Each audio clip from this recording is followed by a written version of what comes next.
നമസ്കാരം. BMC news live കൊച്ചിയിലേക്ക് സ്വാഗതം. വാർത്തകൾ വായിക്കുന്നത് അഞ്ജിത പീറ്റർ.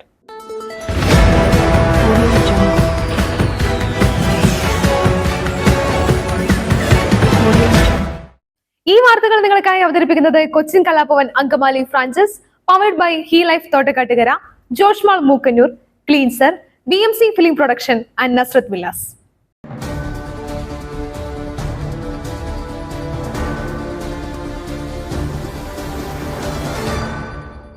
KSRTC ബസ് ഇടിച്ചു കയറി തൃശൂരിലെ ശക്തൻ തമ്പുരാൻ പ്രതിമ തകർന്നു. 3 പേർക്ക് പരിക്ക്. ആരുടെയും പരിക്ക് ഗുരുതരമല്ലെന്നാണ് വിവരം. ഇവരെ ആശുപത്രിയിൽ പ്രവേശിപ്പിച്ചു. അപകടത്തിന്റെ കാരണം വ്യക്തമായിട്ടില്ല. തിരുവനന്തപുരത്ത് നിന്നും കോഴിക്കോട്ടേക്ക് പോയ ബസ്സാണ് അപകടത്തിൽപ്പെട്ടത്. ഡ്രൈവർ ഉറങ്ങിപ്പോയതാണ് അപകടത്തിന് കാരണമെന്നാണ് പ്രാഥമിക നിഗമനം. പ്രതിമ പൂർണ്ണമായി തകർന്ന നിലയിലാണ്.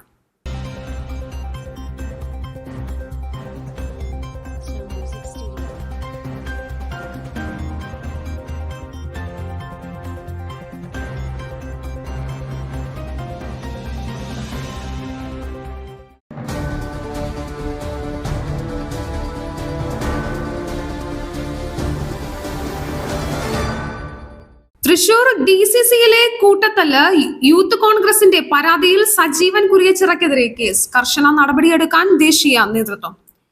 തൃശൂർ DCCയിലെ കോൺഗ്രസിന്റെ തന്നെ നാണക്കേടായ കൂട്ടത്തല്ലിൽ കർശന നടപടി ഒരുക്കി ദേശീയ നേതൃത്വം. കുറ്റക്കാർക്കെതിരെ അന്വേഷണം നടത്തി നടപടി സ്വീകരിക്കാൻ ഒരുങ്ങുകയാണ് KPCC. DCC പ്രസിഡന്റിനെ ഡൽഹിയിലേക്ക് വിളിച്ചു വരുത്തി നേതൃത്വം വിശദീകരണം തേടിയിരുന്നു.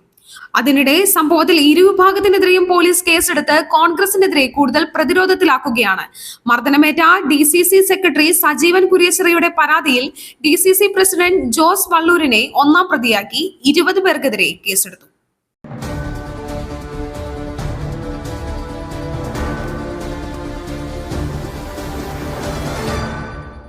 നാല് സിനിമകൾ പൂർത്തിയാകാനുണ്ടെന്ന് സുരേഷ് ഗോപി. സത്യപ്രതിജ്ഞയിൽ അനിശ്ചിതത്വം. കേന്ദ്രമന്ത്രിയായി സുരേഷ് ഗോപി ഇന്ന് സത്യപ്രതിജ്ഞ ചെയ്യുന്നതിൽ അനിശ്ചിതത്വം. സുരേഷ് ഗോപി തിരുവനന്തപുരത്ത് തുടരുകയാണ്. ഉച്ചയ്ക്ക് 12:30 ഡൽഹിയിലേക്ക് തിരിക്കുമെന്നാണ് സൂചന. മന്ത്രിയാകുന്നതിൽ തൽക്കാലമുള്ള അസൗകര്യം സുരേഷ് ഗോപി കേന്ദ്ര നേതൃത്വത്തെ അറിയിച്ചിരുന്നു. 4 സിനിമകൾ പൂർത്തിയാക്കാനുണ്ടെന്ന് സുരേഷ് ഗോപി BJP കേന്ദ്ര നേതൃത്വത്തെ അറിയിച്ചു. ക്യാബിനറ്റ് മന്ത്രിയായാൽ സിനിമാ ചിത്രീകരണം മുടങ്ങും. അതിനാൽ സാവകാശം വേണമെന്നാണ് സുരേഷ് ഗോപി അറിയിച്ചിട്ടുള്ളത്. എന്നാൽ സുരേഷ് ഗോപി കേന്ദ്ര സർക്കാരിൽ വേണമെന്നാണ് BJP കേന്ദ്ര നേതൃത്വം ആഗ്രഹിക്കുന്നത്.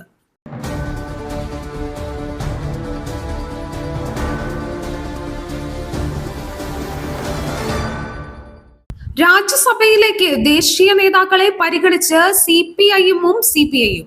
ഇടതുമുന്നണിയിൽ രാജ്യസഭാ സ്ഥാനാർത്ഥിത്വവുമായി ബന്ധപ്പെട്ട ചർച്ചകൾ തുടരുന്നു. ദേശീയ നേതാക്കളെ പരിഗണിക്കണമെന്ന് CPIMൽ അഭിപ്രായമുയർന്നു. സംസ്ഥാനത്തെ നേതാക്കളെ വിടാമെന്ന് ഒരു വിഭാഗവും താൽപര്യമുന്നയിച്ചു. ബൃന്ദ കാരാട്ട്, സുഭാഷിണി അലി, സീതാറാം യെച്ചൂരി അടക്കമുള്ള പേരുകൾ ചർച്ചയിലുണ്ട്. പുത്തലത്ത് ദിനേശൻ അടക്കമുള്ള പേരുകളാണ് സംസ്ഥാന നേതൃത്വത്തിന്റെ പരിഗണനയുള്ളത്. വയനാട്ടിൽ രാഹുൽ ഗാന്ധിക്കെതിരെ മത്സരിച്ച് പരാജയപ്പെട്ട ആനി രാജയെയും ദേശീയ നിർവാഹ സമിതി അംഗം പ്രകാശ് ബാബുവിനെയുമാണ് CPI പരിഗണിക്കുന്നതെന്നാണ് വിവരം. തിങ്കളാഴ്ച സംസ്ഥാന സെക്രട്ടേറിയറ്റ് യോഗത്തിൽ അന്തിമ തീരുമാനമുണ്ടാകും.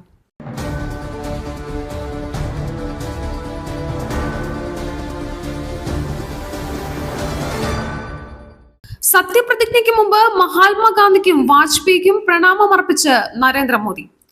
മാലിദ്വീപ് പ്രസിഡന്റ് മുഹമ്മദ് മുയ്സു, ശ്രീലങ്കൻ പ്രസിഡന്റ് റെനിൽ വിക്രമസിംഗെ, ബംഗ്ലാദേശ് പ്രധാനമന്ത്രി ഷെയ്ഖ് ഹസീന എന്നിവരുൾപ്പെടെ നിരവധി അന്താരാഷ്ട്ര രാഷ്ട്ര തലവന്മാർ പങ്കെടുത്ത ചടങ്ങിൽ 3ാം തവണയും നരേന്ദ്രമോദി ഇന്ന് ഇന്ത്യയുടെ പ്രധാനമന്ത്രിയായി സത്യപ്രതിജ്ഞ ചെയ്യും.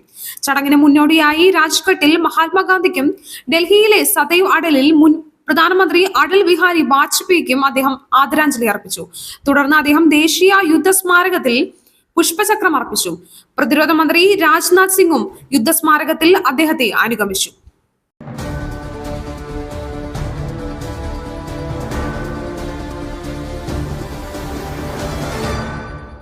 നീറ്റ് പരീക്ഷ ഒഴിവാക്കാൻ നിതീഷ് കുമാറും ചന്ദ്രബാബു നായിഡുവും കേന്ദ്രത്തെ ഉപദേശിക്കണം. സ്റ്റാലിൻ. മെഡിക്കൽ കോഴ്സുകളിലേക്കുള്ള നീറ്റ് പരീക്ഷ ഒഴിവാക്കണമെന്ന് നിതീഷ് കുമാറും ചന്ദ്രബാബു നായിഡുവും കേന്ദ്ര സർക്കാരിനെ ഉപദേശിക്കണമെന്ന് തമിഴ്നാട് മുഖ്യമന്ത്രി കെ സ്റ്റാലിൻ നിയുക്ത DMK MP-മാരുടെ യോഗത്തിലാണ് പരാമർശം. പ്രവേശന പരീക്ഷാ നടത്തിപ്പിൽ വൻ ക്രമക്കേടുകൾ നടന്ന സാഹചര്യത്തിൽ നീറ്റ് പരീക്ഷ റദ്ദാക്കണമെന്ന് DMK MP-മാരുടെ യോഗം കേന്ദ്ര സർക്കാരിനോട് ആവശ്യപ്പെട്ടു.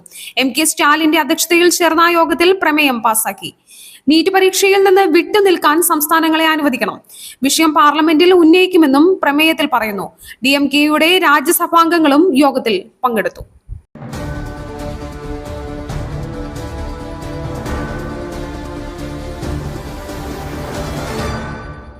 രോഗിയുമായി പോയ കാർ ക്യാബിനിൽ നിന്നും പുക പിന്നാലെ എത്തി പടർന്നു പിടിച്ചു. യാത്രക്കാർ ഇറങ്ങിയോടി അപകടം ഒഴിവായി. അങ്കമാലിയിൽ ഓടിക്കൊണ്ടിരുന്ന കാറിന് തീപിടിച്ചു. യാത്രക്കാർ ഇറങ്ങി ഓടിയതിനാൽ അപകടം ഒഴിവായി. ഇന്ന് പുലർച്ചെ 5:30-ഓടെയാണ് സംഭവമുണ്ടായത്. വാഹനത്തിന്റെ ക്യാബിനിൽ നിന്നും പുക ഉയരുന്നത് കണ്ട യാത്രക്കാർ ഉടൻ പുറത്തേക്ക് ഇറങ്ങി ഓടുകയായിരുന്നു. UC കോളേജിന് സമീപം താമസിക്കുന്ന ആഷിഖ് എന്നയാളുടെ ഉടമസ്ഥതയിലുള്ള വാഹനത്തിൽ 3 പേരായിരുന്നു ഉണ്ടായിരുന്നത്. ഇവർ ആലുവയിൽ നിന്നും രോഗിയുമായി അങ്കമാലിയിലെ ആശുപത്രിയിലേക്ക് പോകുകയായിരുന്നു. കാറിന്റെ മുൻഭാഗത്ത് നിന്നും പുക ഉയരുന്നത് ശ്രദ്ധയിൽപ്പെട്ടതോടെയാണ് ഇവർ ഇറങ്ങിയോടിയത്. തുടർന്ന് അങ്കമാലിയിൽ നിന്നും അഗ്നിശമന സേനയെത്തി തീയണച്ചു. ബാറ്ററിയിൽ നിന്നുള്ള ഷോർട്ട് സർക്യൂട്ടാണ് തീപിടുത്തത്തിന് കാരണമായതെന്നാണ് പ്രാഥമിക നിഗമനം.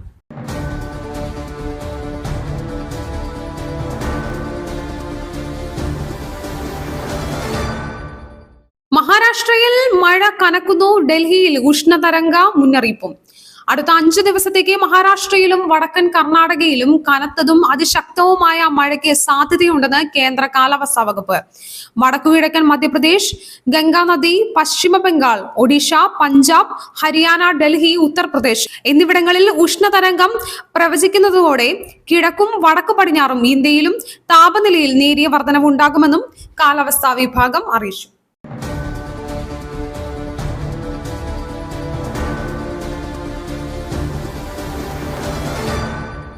സ്വർണ്ണവിലയിൽ ഇന്നും ആശ്വാസം. നിരക്കുകൾ മാറ്റമില്ലാതെ തുടരുന്നു.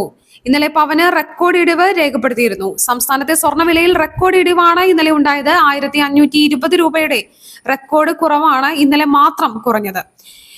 ജൂൺ മാസം ആരംഭം മുതലേ വില കുറഞ്ഞ് ശുഭവാർത്തയായിരുന്നു ആഭരണം വാങ്ങാനായി കാത്തിരിക്കുന്നവർക്ക് ലഭിച്ചത്. എന്നാൽ ജൂൺ 4-നും 6-നും ഈ മാസത്തെ ഏറ്റവും ഉയർന്ന നിരക്കുകളിലേക്ക് വില എത്തിയിരുന്നു. ജൂൺ 7-ന് സ്വർണ്ണവില 54,000 കടന്നിരുന്നു. ഈ മാസത്തെ ഏറ്റവും ഉയർന്ന നിരക്കായിരുന്നു അത്.